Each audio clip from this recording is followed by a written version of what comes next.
मेरे YouTube channel में आप सभी लोगों का स्वागत है। मैं रंजन सर, सृजन क्लासेज मेरा YouTube चैनल है, सृजन क्लासेज बाय रंजन सर। हम कल क्लास में बतलाए थे टाइम एंड टेंस में अंतर।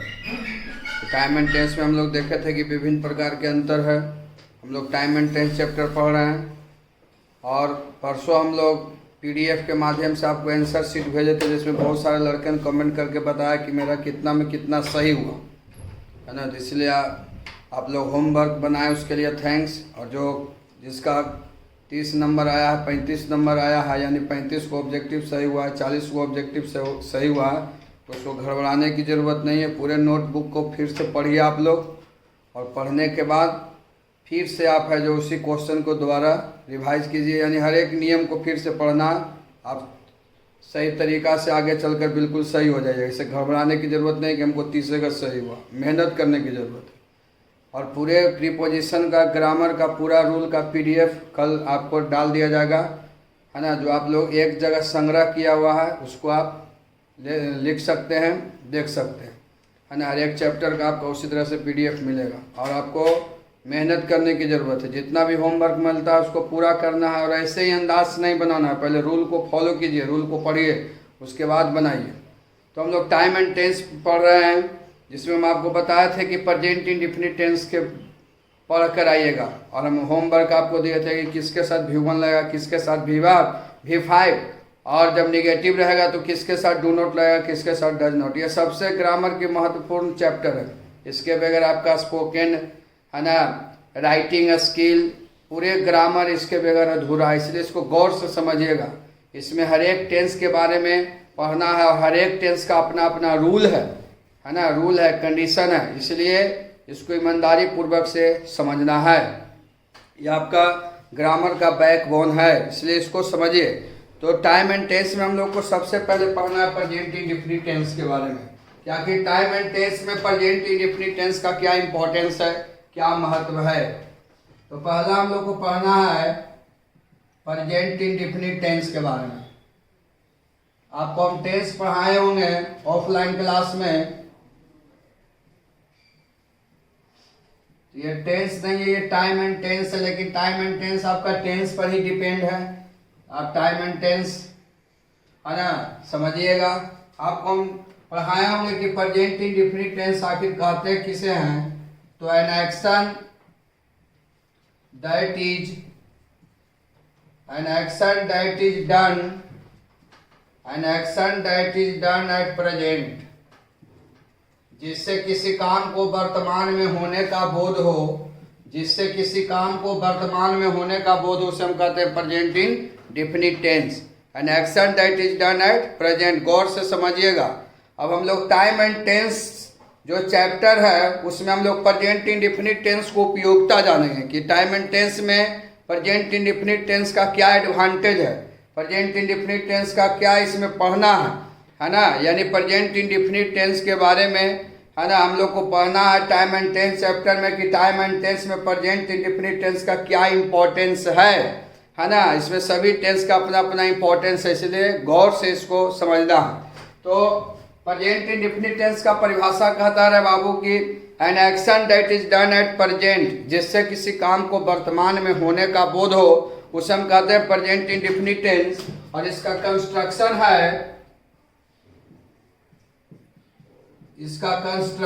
है, आप लोग भली भांति जानते होंगे रे बाबू। इसका कंस्ट्रक्शन है कि सब्जेक्ट, और सब्जेक्ट के अनुसार V1 या V5 plus object plus other words. यही आपका प्रेजेंट इंडेफिनिट टेंस का बनाने का नियम है। जब प्रेजेंट इंडेफिनिट टेंस का वाक्य रहेगा तो वाक्य सब्जेक्ट के अनुसार V1 और V5 में रहेगा, है ना। Object plus other word. V1 का मतलब क्रिया के पहला रूप और V5 का मतलब क्रिया के पांचवा रूप। अब देखिए यहाँ सीखने की जरूरत है। आपको टेंस में ही पढ़ाए होंगे।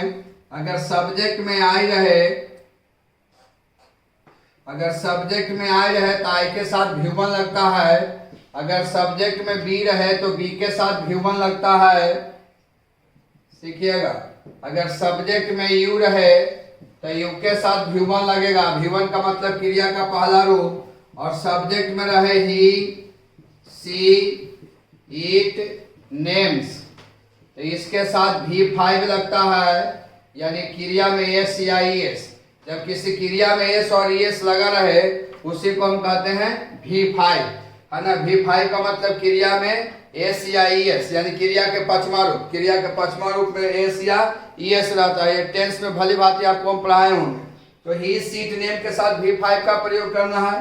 ही पुरुष के लिए, सी स्त्रीलिंग, ईट निर्जीव, दुनिया में जो भी नाम हो, राम, सीता, गीता, मुकेश, उसके साथ V5 का प्रयोग किया जाता है। अब देखिए यहाँ, जैसे यही चीज को हम आपको बोले थे कि इसको पढ़ के आइएगा। दे बॉयज गर्ल्स, यानी बहुवचन रहेगा, है ना। दे वे लोग बॉयज लड़के, गर्ल्स लड़कियां, उसके साथ भी V1 लगेगा, है ना। यानी बहुवचन के साथ V1 का प्रयोग। दे बॉयज गर्ल्स यानी बहुवचन रहे, एक से अधिक रहे, उसके साथ V1 लगेगा, यानी क्रिया के पहला रूप। तो प्रेजेंट इंडेफिनिट टेंस का कंस्ट्रक्शन है रे बाबू कि सब्जेक्ट के अनुसार हमें V1 और V5 का प्रयोग करना है।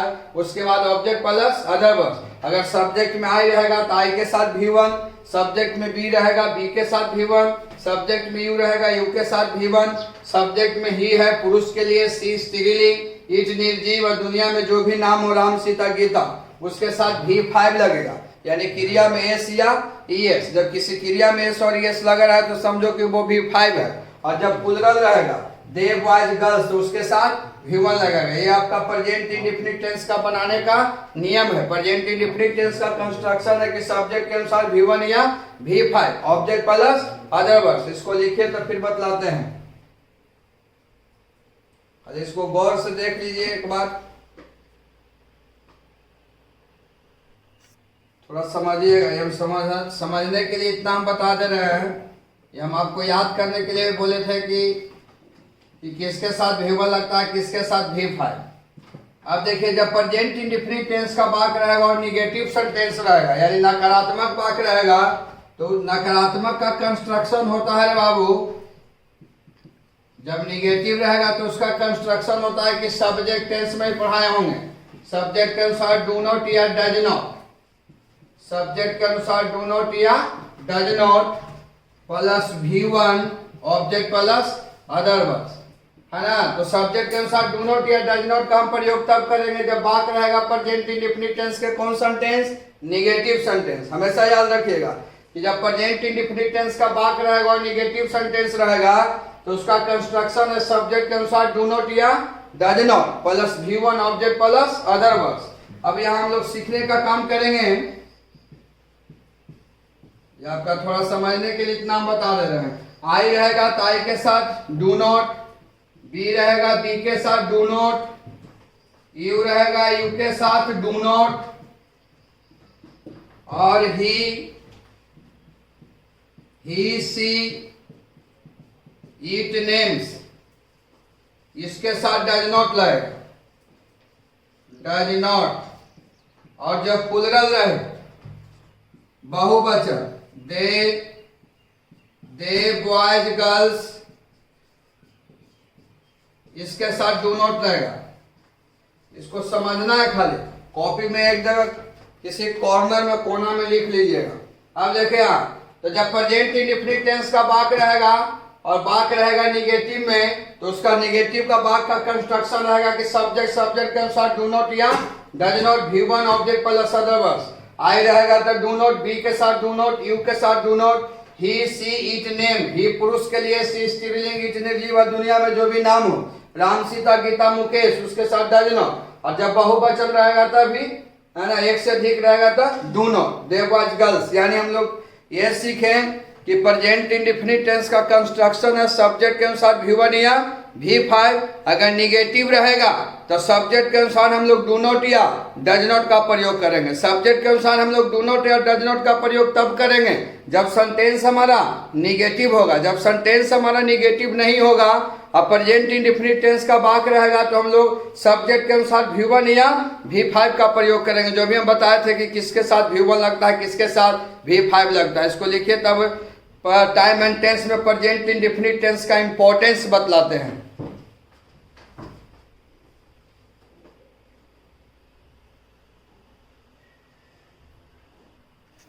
चलिए अब हम लोग पॉइंट पर आते हैं। उतना बता रहे थे कि किसके साथ V1 और V5 लगता है। तो अभी अब कंस्ट्रक्शन इसका प्रेजेंट इंडेफिनिट का है कि V1 या V5 object plus other words. अभी भी बताए थे, जब नेगेटिव रहेगा तो सब्जेक्ट के अनुसार डू नॉट या डज नॉट, अगर नेगेटिव नहीं रहेगा तो सब्जेक्ट के अनुसार V1 या V5। अब हम लोग टाइम एंड टेंस चैप्टर में प्रेजेंट इंडेफिनिट टेंस का क्या इंपॉर्टेंस है, क्या एडवांटेज है, क्या हमें सीखना है, टाइम एंड टेंस में प्रेजेंट इंडेफिनिट टेंस का क्या यूज होता है, ये हम लोग अब सीखेंगे। अब देखिए, आप पूरे ईमानदारी से समझिएगा, ये ग्रामर का मेन चीज है, इसके बगैर आप कुछ नहीं जान सकते हैं। रूल नंबर 1 देखिए क्या कहता है,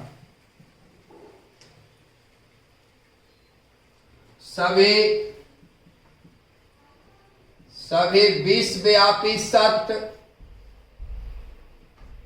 पहला नियम, सभी विश्वव्यापी सत्य जिसे कहते हैं बाबू यूनिवर्सल ट्रूथ, सभी विश्वव्यापी सत्य में प्रेजेंट इंडेफिनिट टेंस का प्रयोग किया जाता है। सभी विश्वव्यापी सत्य में प्रेजेंट इंडेफिनिट टेंस का प्रयोग किया जाता है। पहला रूल इसका देखिए क्या आता है, टाइम एंड टेंस चैप्टर में प्रेजेंट इंडेफिनिट टेंस का पहला एडवांटेज कहता है कि जितने भी विश्वव्यापी सत्य है इस दुनिया में, वो सभी विश्वव्यापी सत्य में प्रेजेंट इंडेफिनिट टेंस का प्रयोग किया जाता है ना। विश्वव्यापी सत्य जिसे हम कहते हैं यूनिवर्सल ट्रूथ, तो सभी विश्वव्यापी सत्य में प्रेजेंट इंडेफिनिट टेंस का प्रयोग किया जाता है। विश्वव्यापी सत्य का मतलब वैसा सत्य जिसके बारे में सभी लोग कहते हों, जिसके बारे में सभी लोग जानते हों, उसी को हम कहते हैं विश्वव्यापी सत्य। और इस दुनिया में जितने भी विश्वव्यापी सत्य हैं, वो सभी विश्वव्यापी सत्य में प्रेजेंट इंडेफिनिट टेंस का प्रयोग करना है। सब्जेक्ट के अनुसार V1 या V5, अगर निगेटिव का बोध होगा तो सब्जेक्ट के अनुसार डू नॉट या डज नॉट का प्रयोग करेंगे।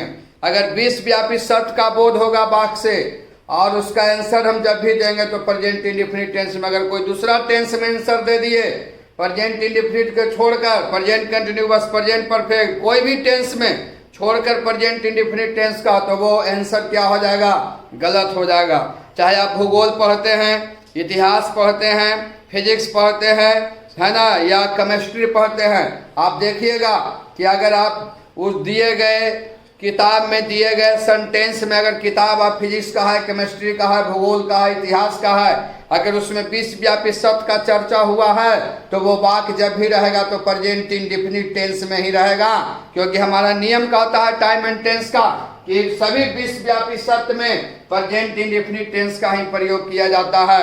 इसलिए आप जिस सब्जेक्ट का किताब हो, चाहे जिस चीज में हम चर्चा करें, कोई विषय वस्तु पर या कोई सब्जेक्ट पर, अगर वो दिए गए सेंटेंस में विश्वव्यापी सत्य का बोध हो रहा है तो वाक्य जब भी रहेगा तब प्रेजेंट इंडेफिनिट टेंस में। यानी कहने का मतलब यह है कि विश्वव्यापी सत्य में प्रेजेंट इंडेफिनिट टेंस का ही प्रयोग किया जाता है। अगर कोई दूसरा टेंस का प्रयोग करेंगे, अगर सेंटेंस से विश्वव्यापी सत्य का बोध होगा और प्रेजेंट इंडेफिनिट टेंस का प्रयोग न करके कोई दूसरा टेंस का प्रयोग करेंगे तो वह आंसर क्या हो जाएगा, रॉन्ग हो जाएगा। क्योंकि टाइम एंड टेंस के दृष्टिकोण से हमारा रूल कहता है कि विश्वव्यापी सत्य में प्रेजेंट इंडेफिनिट टेंस का प्रयोग किया जाता है। वैसा सत्य जिसके बारे में सभी लोग जानते हों, जिसके बारे में सभी लोग बोलते हों, उसे हम कहते हैं विश्वव्यापी सत्य। और विश्वव्यापी सत्य में प्रेजेंट इंडेफिनिट टेंस का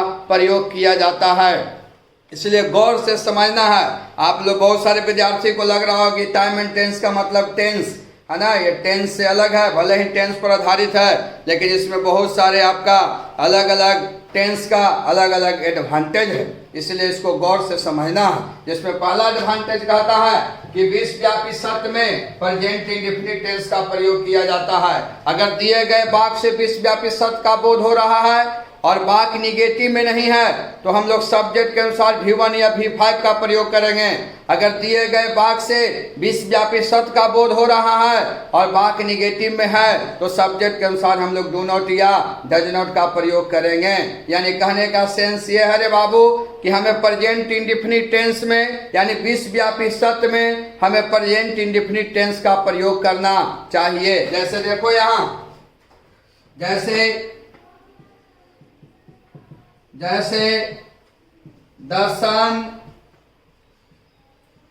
sun rises in the east and sets in the west सूरज पूरब में उगता है और पश्चिम में डूबता है। सूरज पूरब में उगता है और पश्चिम में डूबता है। यह कौन सत्य है? विश्वव्यापी सत्य है। यह ऐसा सत्य है जिसके बारे में सभी लोग बोलते हैं। यह ऐसा सत्य है जिसके बारे में सभी लोग जानते हैं। इसलिए सूरज पूरब में उगता है और पश्चिम में डूबता है, यह विश्वव्यापी सत्य है। इसीलिए देखो यहाँ प्रेजेंट इंडेफिनिट टेंस का प्रयोग किया गया है। द सन थर्ड पर्सन क्रिया में देखिए V5 लगा हुआ है क्योंकि थर्ड पर्सन के सिंगुलर नंबर के साथ V5 का प्रयोग किया जाता है। अभी हम पढ़ाए हैं। अब देखिए यहाँ क्रिया यहाँ सेट है तो सेट में एस लगा हुआ है क्योंकि थर्ड पर्सन के सिंगुलर नंबर के साथ V5 का प्रयोग किया जाता है। अभी हम पढ़ाए होंगे है ना कि किसके साथ V1 है किसके साथ V5 लगता है। अब देखिए the sun rises in the east and sets in the west. सूरज पूरब में उगता है और पश्चिम में डूबता है। इस दिए गए सेंटेंस से कौची का बोध हुआ? विश्वव्यापी सत्य का बोध हुआ। इसीलिए दिए गए वाक्य में कौन टेंस का प्रयोग हुआ? प्रेजेंट इंडेफिनिट टेंस का प्रयोग हुआ। The sun rises in the east and sets in the west. सूरज पूरब में उगता है और पश्चिम में डूबता है। सूरज पूरब में उगता है और पश्चिम में डूबता है। ये दिए गए वाक्य में प्रेजेंट इंडेफिनिट टेंस का प्रयोग किया गया है। क्यों किया गया है? क्योंकि दिए गए वाक्य से विश्वव्यापी सत्य का बोध हुआ है और जब भी वाक्य से विश्वव्यापी सत्य का बोध होगा तो हमें प्रेजेंट इंडेफिनिट टेंस का प्रयोग करना चाहिए। द सन थर्ड पर्सन है, थर्ड पर्सन के सिंगुलर नंबर V5 का प्रयोग हुआ। क्रिया में देखिए यहाँ एस लगा हुआ है। सेट क्रिया है इसमें एस लगा हुआ है। जैसे देखो यहाँ आप लोग भली भांति जानते होंगे, जैसे फिजिक्स में पढ़ाते होंगे सर लोग, द अर्थ मूव्स, पृथ्वी घूमता है राउंड द सन, सूर्य के चारों ओर। पृथ्वी सूर्य के चारों ओर घूमती है। पृथ्वी सूर्य के चारों ओर घूमती है। यह कौन सत्य है? विश्वव्यापी सत्य है। यह ऐसा सत्य है जिसके बारे में सभी लोग जानते हैं। यह ऐसा सत्य है जिसके बारे में सभी लोग कहते हैं कि पृथ्वी सूर्य के चारों ओर घूमती है। तो पृथ्वी सूर्य के चारों ओर घूमती है, यह कौन सत्य है? विश्वव्यापी सत्य है। और विश्वव्यापी सत्य में प्रेजेंट इंडेफिनिट टेंस का प्रयोग किया जाता है। पृथ्वी सूर्य के चारों ओर घूमती है, ये विश्वव्यापी सत्य है। इसलिए देखिए यहाँ द अर्थ थर्ड पर्सन के सिंगुलर नंबर है और थर्ड पर्सन के सिंगुलर नंबर के साथ V5 का प्रयोग किया जाता है। तो देखिए यहाँ क्रिया में है ना, यहाँ एस लगा हुआ, V5 का प्रयोग हुआ है ना। एस लगा हुआ यानी कौन टेंस का वाक हो गया? प्रेजेंट इंडेफिनिट टेंस का वाक हुआ। तो the earth moves round the sun, पृथ्वी सूर्य के चारों ओर घूमती है। ये दिए गए वाक कौन टेंस का है? कौन टेंस? दिए गए सेंटेंस में कौन टेंस का प्रयोग हुआ? प्रेजेंट इंडेफिनिट का प्रयोग हुआ। क्यों हुआ? क्योंकि ये दिए गए वाक्य से विश्वव्यापी सत्य का बोध हुआ और विश्वव्यापी सत्य के लिए हमें प्रेजेंट इंडेफिनिट टेंस का प्रयोग करना चाहिए। जैसे देखिए यहाँ समझना है, जैसे the moon does not move round the sun. अब आप लोग समझिएगा, राउंड द सन है ना। The moon does not move round the sun, चंद्रमा सूर्य के चारों ओर नहीं घूमता है। ये भी सत्य बात है ना जी कि चांद है जो सूर्य के चारों ओर नहीं घूमता है। तो ये कौन सत्य है? विश्वव्यापी सत्य है। और नहीं घूमता है यानी वाक कोची में है? निगेटिव में है। और द मून थर्ड पर्सन है और जब नहीं घूमता है, नहीं लगा हुआ है तो थर्ड पर्सन के साथ डज नॉट का प्रयोग होता है। देखिए ये दिए गए वाक्य में डज नॉट लगा हुआ है और डज नॉट कौन टेंस में लगता है? प्रेजेंट इंडेफिनिट टेंस में लगता है। तो आप हमेशा याद रखिएगा कि अगर वाक्य से विश्वव्यापी सत्य का बोध हो और वाक्य निगेटिव में नहीं हो तो सब्जेक्ट के अनुसार हम लोग V1 और V5 का प्रयोग करेंगे। अगर दिए गए वाक्य से विश्वव्यापी सत्य का बोध होगा और वाक्य निगेटिव में होगा तो सब्जेक्ट के अनुसार हम लोग डू नॉट या डज नॉट का प्रयोग करेंगे। तो हम लोग ये सीखें कि संसार में जितने भी विश्वव्यापी सत्य हैं, सभी विश्वव्यापी सत्य में हमें प्रेजेंट इंडेफिनिट टेंस का प्रयोग करना चाहिए। जैसे देखो यहाँ एक और एग्जाम्पल देखिए, हम हर एक चीज को समझना है। इसके पहले हम बता दिए हैं कि किसके साथ डू नॉट लगता है, किसके साथ डज नॉट और किसके साथ V1 और किसके साथ V5, उसको माइंड में रखिएगा। The stars do not shine in the day, तारे दिन में नहीं चमकते हैं। तो सत्य बात है ना जी, तारे दिन में चमकते हैं, तो ये कौन सत्य है? विश्वव्यापी सत्य है। अब दिए गए वाक्य से समझिएगा कि तारे दिन में नहीं चमकते हैं, तो ये कौन सत्य है? विश्वव्यापी सत्य है। और विश्वव्यापी सत्य के लिए कौन टेंस का प्रयोग? प्रेजेंट इंडेफिनिट टेंस का प्रयोग। तो तारे दिन में नहीं चमकते हैं, तो ये दिए गए वाक्य निगेटिव में है, लेकिन दिए गए वाक्य से विश्वव्यापी सत्य का बोध हो रहा है। तो स्टार्स बहुवचन है और बहुवचन के साथ हम डू नॉट का प्रयोग करते हैं। डू नॉट का प्रयोग क्यों हुआ? क्योंकि ये वाक्य निगेटिव में है। तारे दिन में नहीं चमकते हैं, ये वाक्य निगेटिव में है। निगेटिव में जरूर है, लेकिन कौन टेंस का वाक्य है? प्रेजेंट इंडेफिनिट टेंस का। क्यों है? क्योंकि सेंटेंस से विश्वव्यापी सत्य का बोध हो रहा है। तो आप हमेशा याद रखिएगा कि जब दिए गए वाक्य से विश्वव्यापी सत्य का बोध हो तब हमें प्रेजेंट इंडेफिनिट टेंस का प्रयोग करना चाहिए, यानी सब्जेक्ट के अनुसार V1 या V5, और जब निगेटिव रहेगा तो सब्जेक्ट के अनुसार हमें डू नॉट या डज नॉट का प्रयोग करना चाहिए। एक बात देखिए यहाँ, the sun rises in the east and sets in the west, सूरज पूरब में उगता है और पश्चिम में डूबता है ना। तो ये कौन सत्य है? विश्वव्यापी सत्य है। ऐसा सत्य है जिसके बारे में सभी लोग कहते हैं, सभी लोग जानते हैं। तो द सन थर्ड पर्सन के सिंगुलर नंबर है, इसलिए क्रिया में यहाँ पर एस लगा हुआ। तो ये दिए गए वाक्य में प्रेजेंट इंडेफिनिट टेंस का प्रयोग किया गया, इसलिए किया गया कि विश्वव्यापी सत्य है और विश्वव्यापी सत्य में हमें प्रेजेंट इंडेफिनिट टेंस का प्रयोग करना चाहिए। जैसे the earth moves round the sun, पृथ्वी सूर्य के चारों ओर घूमती है। पृथ्वी सूर्य के चारों ओर घूमती है, तो ये कौन सत्य है? विश्वव्यापी सत्य है। और विश्वव्यापी सत्य के लिए हमें प्रेजेंट इंडेफिनिट टेंस का प्रयोग करना चाहिए। तो द अर्थ है जो थर्ड पर्सन के सिंगुलर नंबर है, और थर्ड पर्सन के सिंगुलर नंबर के साथ V5 का प्रयोग किया जाता है। देखिए यहाँ क्रिया में एस लगा हुआ है।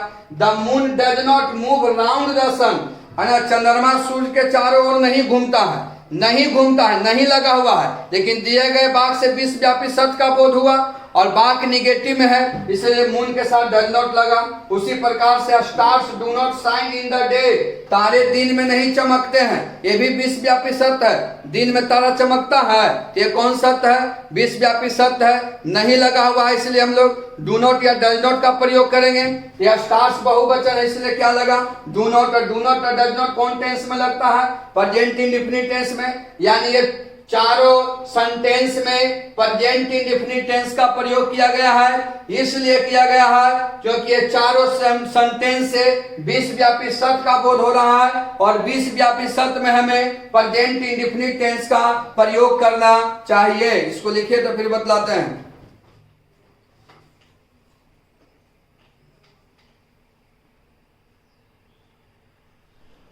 चलिए अब देखिएगा कि क्वेश्चन कैसे रहेगा, है ना। क्वेश्चन से समझिएगा, लेकिन क्वेश्चन समझने से पहले हम आपको सिखाने के लिए 2009 से 2017 तक जो पहले टाइम एंड टेंस पूछता था उस तरह का क्वेश्चन पहले बताएंगे।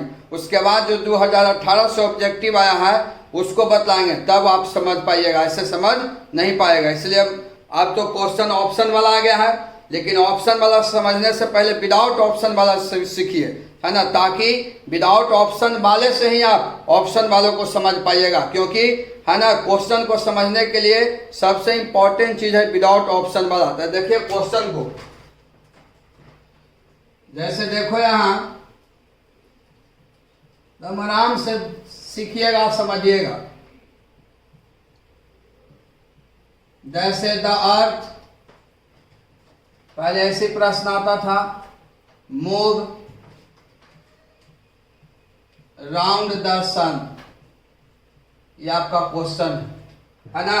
पहले इस तरह से सिखाते हैं, इसके बाद हम ऑप्शन वाला बतलाएंगे रे बाबू, है ना। पहले ऑप्शन वाला समझने के लिए टाइम एंड टेंस को समझने के लिए बेहतरीन तरीका से विदाउट ऑप्शन वाले क्वेश्चन को समझना पहले जरूरी है ना। पहले हर एक चीज को हम सिखा देंगे, है ना। ऐसा नहीं है कि आए और धरा प्रवाह बोले समझा तो समझाना तो नहीं समझा। हमारा मकसद है कि चाहे वो जो भी चैप्टर हो उसको 100% हम परफॉर्मेंस दे के आपको हमें सिखाने का हमारे ऊपर रिस्पॉन्सिबिलिटी है। इसलिए आप लोग सिर्फ, है ना, एक्टिव रहिए, है ना। ये ना कि आपको हम पढ़ा रहे हैं और आप वीडियो बढ़िया से नहीं देख रहे हैं, उसको फॉलो नहीं कर रहे हैं, है ना। क्योंकि लॉकडाउन ये बहुत लंबा चलेगा। हम लोग कोशिश कर रहे हैं, हालांकि आपको ऑनलाइन बहुत जल्दी शुरू हो जाएगा, क्योंकि मेरे गांव में लॉकडाउन है, कहीं बाहर जाने नहीं दे रहा। इसके बाद हम 2-3 दिन में कोई उपाय निकालते हैं। इसलिए पहले हर एक चीज को समझिए। आप देखिए, अब यहाँ क्वेश्चन को हम लोग देखेंगे, तब दिए गए क्वेश्चन को पहले हिंदी कीजिएगा। आप देखिए, द अर्थ पृथ्वी, मूव घूमना, राउंड चारों ओर, द सन सूर्य, यानी दिए गए वाक्य से विश्वव्यापी सत्य का बोध हो रहा है ना। आपको दिए गए क्वेश्चन से बोध हो रहा है ना जी, कि द अर्थ माने पृथ्वी, मूव माने घूमना, राउंड माने चारों ओर, सन माने सूरज, यानी दिए गए वाक्य से विश्वव्यापी सत्य का बोध हो रहा है। तो आप सोचिएगा कि जब दिए गए वाक्य से विश्वव्यापी सत्य का बोध होगा तो वैसे प्रश्नों का उत्तर हमें कौन टेंस में देना चाहिए? तो प्रेजेंट इंडेफिनिट टेंस में, क्योंकि विश्वव्यापी सत्य के लिए कौन टेंस का प्रयोग? प्रेजेंट इंडेफिनिट टेंस में, है ना। आप देखिए, दिए गए क्वेश्चन में पहले ढूंढिएगा कि दिए गए क्वेश्चन में नॉट है कि नहीं। तो दिए गए क्वेश्चन में नॉट है, नॉट तो है नहीं, तो डू नॉट और डज नॉट का प्रयोग तो होगा नहीं। तब होगा क्या चीज का? V1 या V5 का। तो द अर्थ है जो थर्ड पर्सन के सिंगुलर नंबर है, तो क्या हो जाएगा? The earth moves round the sun. ये आपको हम समझने के लिए क्वेश्चन को बतला रहे हैं। अब तो ऑब्जेक्टिव वाला है, लेकिन ऑब्जेक्टिव वाला आप तभी समझ पाइएगा जब विदाउट ऑब्जेक्टिव वाला क्वेश्चन को जानिएगा। इसके बाद हम ऑब्जेक्टिव वाला बतलाएंगे, इसलिए पहले इसको समझिएगा। तो देखिए, द अर्थ मूव्स, V5 का प्रयोग हुआ ना जी। तो दिए गए क्वेश्चन से विश्वव्यापी सत्य का बोध होगा, इसलिए देखिए प्रेजेंट इंडेफिनिट टेंस का प्रयोग किया गया है। जैसे देखिए यहाँ क्वेश्चन समझना पहले, जैसे the moon not move round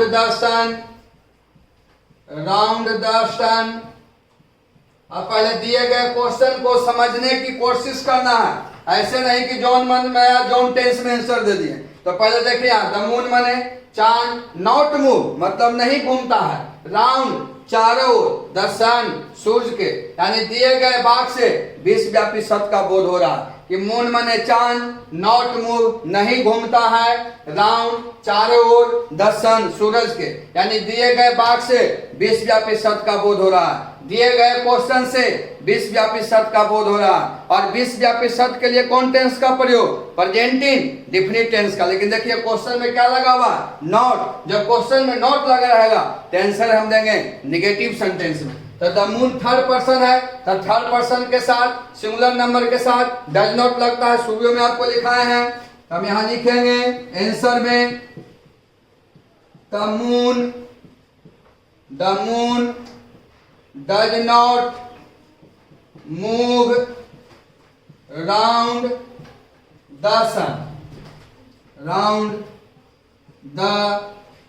sun, अब देखो यहाँ क्वेश्चन समझना है पहले। जैसे देखिए यहाँ, the sun rise in the east. तो दिए गए वाक्य को पहले दिए गए क्वेश्चन को समझना है कि क्वेश्चन क्या कहता है। सन माने सूरज, राइज माने उगना, इन द ईस्ट माने पूरब में, यानी दिए गए वाक्य से विश्वव्यापी सत्य का बोध हो रहा है कि सूरज पूरब में उगता है। और दिए गए क्वेश्चन में नॉट है रे बाबू, तो नॉट नहीं है तो निगेटिव का प्रयोग ना होगा।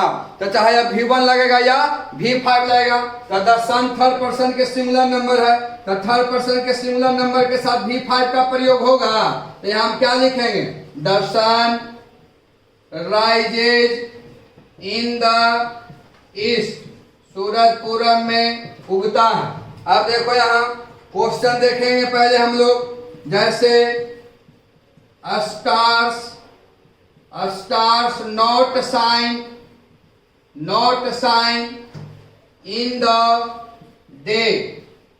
तो ऐसे नहीं कि पेन उठाएं और बना दिए, पहले दिए गए क्वेश्चन को हम लोग समझेंगे कि दिए गए क्वेश्चन क्या कह रहा है। तो देखिए स्टार्स ये बहुवचन है, तारे नॉट साइन नहीं चमकता है इन द डे दिन में, यानी दिए गए वाक्य से विश्वव्यापी सत्य का बोध हो रहा है दिए गए क्वेश्चन से कि तारे दिन में नहीं चमकते हैं। ये कौन सत्य है? विश्वव्यापी सत्य है। और विश्वव्यापी सत्य के लिए कौन टेंस का प्रयोग? प्रेजेंट इंडेफिनिट, यानी सब्जेक्ट के अनुसार V1 या V5 निगेटिव रहेगा तो डू नॉट या डज नॉट। नॉट लगा हुआ है तो निगेटिव में है ना जी।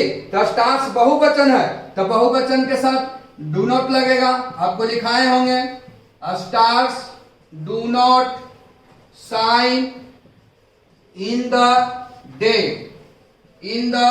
डे। इसको लिखे तो बताते हैं।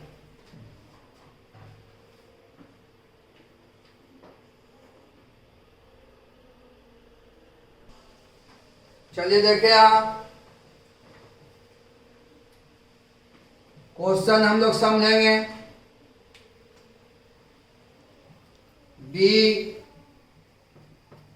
be here with our ears, we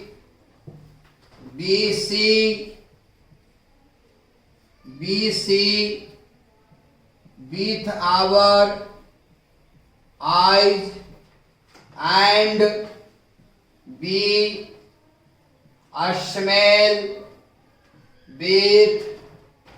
with our nose। अब दिए गए क्वेश्चन को समझेंगे पहले, ऐसा नहीं बनाना है, दिए गए क्वेश्चन को समझना है। देखिए बी हम लोग हियर सुनते हैं, विथ आवर ईयर्स अपने कान से, बी सी हम लोग देखते हैं, विथ आवर आई अपने आंख से, बी स्मेल हम लोग सूंघते हैं, विथ आवर नोज अपने नाक से। तब बताओ हम लोग अपने कान से सुनते हैं, आंख से देखते हैं, नाक से सूंघते हैं, ये कौन सत्य है? विश्वव्यापी सत्य है ना जी। ये ऐसा सत्य है जो सभी लोग जानता है, सभी लोग बोलते हैं। ये दिए गए क्वेश्चन से कौन सत्य का बोध हुआ? विश्वव्यापी सत्य का। तो सबसे पहले ढूंढेंगे कि दिए गए क्वेश्चन में नोट कहीं पर है, तो नोट नहीं है तो डू नॉट और डज नॉट का प्रयोग होगा नहीं। तब रह गया कि विश्वव्यापी सत्य का बोध होगा, क्वेश्चन में नोट नहीं रहेगा तो V1 या V5 लगेगा, है ना। तो देखिए यहाँ तो B के साथ V1 लगता है कि V5, शुरू में पढ़ाए होंगे। तो I और B के साथ क्या लगता है? V1, है ना। तो आंसर में क्या हो जाएगा? ज्यों का त्यों लिख देंगे, क्योंकि S तो लगेगा नहीं, क्योंकि सब्जेक्ट में क्या है? B है, क्योंकि S लगता है ही सीट नेम के साथ ना क्रिया में। I और B या U के साथ क्या लगता है? V1, तो B के साथ V1, तो हियर का हियर हो जाएगा। B hear with our ears, B C का सी होगा क्योंकि सब्जेक्ट में बी है। अब बी के साथ V1 का प्रयोग किया जाता है। B see with our eyes and B, है ना। बी के साथ V1, B smell with our nose, बन गया। हम लोग अपने आंखों से, अब हम लोग अपने कानों से सुनते हैं, आंखों से देखते हैं और नाक से सूंघते हैं। सब्जेक्ट में बी था, बी के साथ V1 लगता है, इसलिए देखिए V1 ज्यों का त्यों क्रिया को लिख दिए हैं। अब देखो यहाँ अगर क्वेश्चन रहे बाबू कि the earth move round the sun, थोड़ा सा ध्यान दीजिए, थोड़ा सा ध्यान दो। अब देखिए the earth move round the sun, earth माने पृथ्वी, मूव माने घूमना, राउंड माने चारों ओर, सन माने सूरज। तो दिए गए क्वेश्चन से विश्वव्यापी सत्य का बोध हो रहा है। अगर दिए गए क्वेश्चन से विश्वव्यापी सत्य का बोध हो रहा है, अब आंसर प्रेजेंट इंडेफिनिट टेंस में न देकर कोई दूसरा टेंस में दे देंगे। जैसे देखिए यहाँ the earth is moving round the sun, ये बात क्या हो गया, गलत हो गया, क्योंकि दिए गए क्वेश्चन से 20 व्यापी शब्द का बोध हो रहा है और दिए गए वाक्य से 20 व्यापी शब्द का बोध हो रहा है और 20 व्यापी शब्द के लिए प्रेजेंट इंडेफिनिट का प्रयोग किया जाता है, न कि कोई दूसरा टेंस का। और आप आंसर दे दिए प्रेजेंट कंटिन्यूअस में, इसलिए सेंटेंस क्या हो गया, गलत हो गया, इसलिए आपका आंसर क्या हो गया, गलत हो गया। तो हम लोग ये सीखे हैं रे बाबू कि 20 व्यापी शब्द के लिए हमें प्रेजेंट इंडेफिनिट टेंस का प्रयोग करना चाहिए। सब्जेक्ट के अनुसार V1 या V5 है ना, अगर निगेटिव रहेगा तो सब्जेक्ट के अनुसार डू नॉट या डज नॉट। इसको नोट कर लीजिए।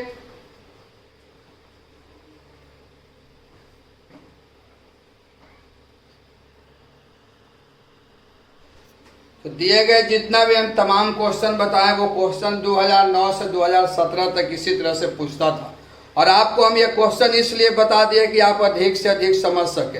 लेकिन 2018 से आपका ऑब्जेक्टिव हो गया है, तो अब देखिए क्वेश्चन कैसे रहेगा जो 2018 से जो हम लोग को सिलेबस में आएगा, वो आपको हम समझने के लिए उतना परिश्रम किए थे।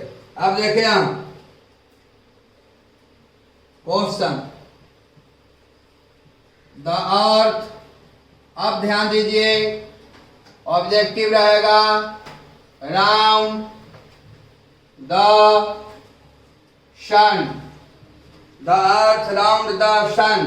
अब देखिए यहाँ क्वेश्चन में ऑप्शन में has moved,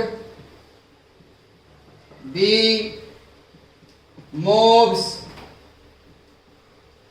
C is moving, is moving, D will move, will move। अब इसी तरह से आपका क्वेश्चन हम लोग को 2018 से ऑब्जेक्टिव हो गया, इसी तरह से आएगा। वो जितना भी बताए थे आपको अधिक समझने के लिए बताए थे। तभी हम बताए थे कि दिए गए क्वेश्चन को पहले समझिएगा कि क्वेश्चन हमारा क्या कहता है।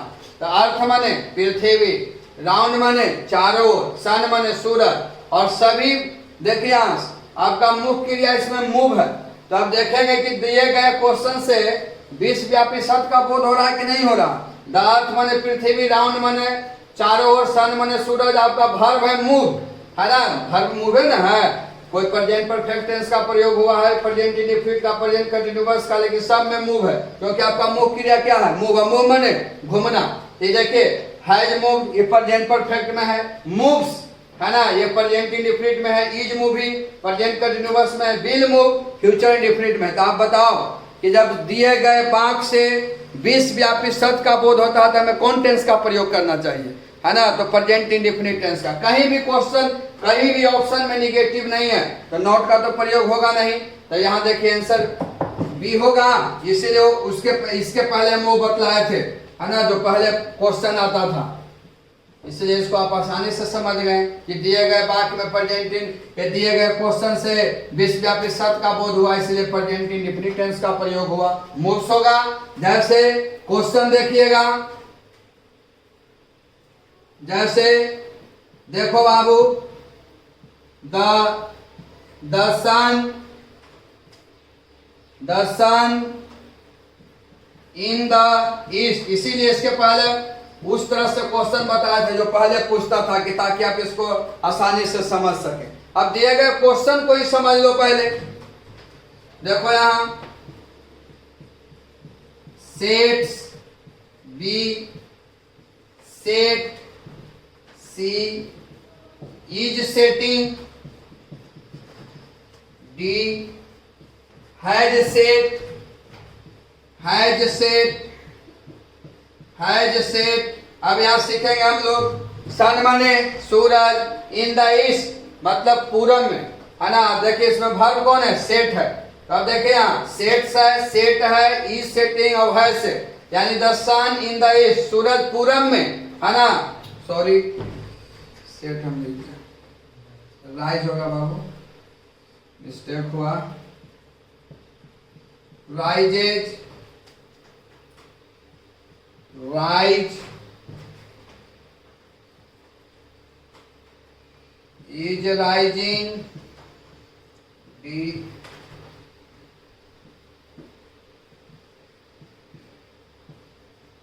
will rise, राइज मैंने होगा ना। आप देखें यहाँ the sun in the east, आपका वर्ब इसमें कौन है? राइज है, क्योंकि राइज है जो सब में आ रहा है, कोई प्रेजेंट कंटिन्यूअस में है, कोई फ्यूचर में है। अब देखिए सन बने सूरज, आप देखिए इन the east, in the east का मतलब पूरा में, वर्ब इसमें राइज है। अब देखिए राइजेज भी है और राइज भी है, ये तो V1 है और ये V5 है। तो देखिए द सन थर्ड पर्सन के सिंगुलर नंबर है और थर्ड पर्सन के सिंगुलर नंबर के साथ V5 का प्रयोग होता है, ना कि V1 के। तो V1 ये है ना जी, तो राइज ना होगा, क्या हो जाएगा? राइजेज होगा, है ना। आंसर होगा राइजेज, है ना, क्योंकि दिए गए वाक्य से कौन सी का बोध हुआ? विश्वव्यापी सत्य का। जैसे देखो यहाँ the moon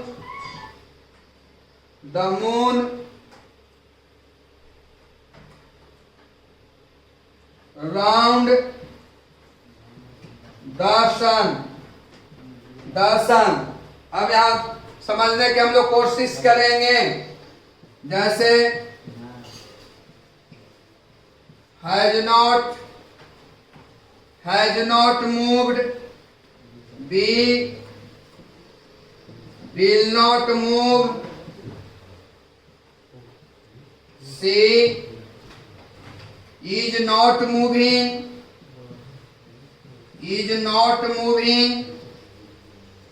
D does not move, अब यहां समझेंगे हम लोग। द मून माने चांद, राउंड माने चारों, द सन माने सूरज, है ना। इसमें वर्ब कौन है? मूव। तो मूव है जो कोई प्रेजेंट परफेक्ट टेंस के साथ है, कोई फ्यूचर इंडेफिनिट के साथ है, कोई प्रेजेंट कंटिन्यूअस के साथ है और कोई फ्यूचर प्रेजेंट इंडेफिनिट टेंस के साथ है। तो अब देखो यहाँ द मून राउंड द सन, यानी चंद्रमा सूर्य के चारों ओर। क्वेश्चन में देखो सब में नोट लगा हुआ, निगेटिव में है। तो अब ढूंढेंगे दिए गए वाक्य से सूर्य पे चंद्रमा सूर्य के चारों ओर नहीं घूमता है, ये कौन सत्य है? विश्वव्यापी सत्य है। और विश्वव्यापी सत्य के लिए कौन टेंस का प्रयोग? प्रेजेंट इंडेफिनिट टेंस का प्रयोग। तो देखिए सभी ऑप्शन में नोट लगा हुआ है ना। तो नोट लगा हुआ है तो दिए गए वाक्य से विश्वव्यापी सत्य का बोध हुआ। तो देखिए ये प्रेजेंट परफेक्ट में है और ये है फ्यूचर इंडेफिनिट में और ये है प्रेजेंट कंटिन्यूअस में, है ना। तो दिए गए वाक्य से जब विश्वव्यापी सत्य का बोध होगा और वाक्य निगेटिव में रहेगा, यानी ऑप्शन निगेटिव में रहेगा, तो हम लोग सब्जेक्ट के अनुसार डू नॉट और डज नॉट का प्रयोग करेंगे ना। तो द मून थर्ड पर्सन के सिंगुलर नंबर है, जिसके साथ क्या लगेगा? डज नॉट लगेगा। The moon does not round the sun, चंद्रमा सूर्य के चारों ओर नहीं घूमता है। ये सेंटेंस भले निगेटिव में है लेकिन वाक्य से विश्वव्यापी सत्य का बोध हो रहा है, इसलिए जब वाक्य से विश्वव्यापी सत्य का बोध होगा तो प्रेजेंट इंडेफिनिट का प्रयोग करेंगे। और डू नॉट और डज नॉट कौन टेंस में लगता है? प्रेजेंट इंडेफिनिट टेंस में। इसीलिए इसके पहले उस तरह से क्वेश्चन बताए थे ताकि आप इसको आसानी से समझ सकें। तो हम लोग ये सीखें कि जितने भी विश्वव्यापी सत्य के बाद जब भी वाक्य से विश्वव्यापी सत्य का बोध होगा तो हमें प्रेजेंट इंडेफिनिट टेंस का प्रयोग करना चाहिए। सब्जेक्ट के अनुसार हमें V1 और V5 का प्रयोग करना चाहिए। और जब वाक्य से विश्वव्यापी सत्य का बोध होगा और वाक्य निगेटिव में रहेगा तो हमें सब्जेक्ट के अनुसार डू नॉट या डज नॉट का प्रयोग करेंगे, है ना। इसलिए आपको इसको कल नोट कर लेना है कॉपी में और 2 बार 3 बार वीडियो देखिए या फिर लिख लीजिए। पहले फुल वीडियो देखकर उसके बाद कॉपी में लिख लेना है और उसको 2-3 बार 4 बार समझना है। बाकी कल हम लोग नेक्स्ट क्लास में मिलेंगे। स्टे होम, बढ़िया से रहना है। बाकी कल मिलते हैं।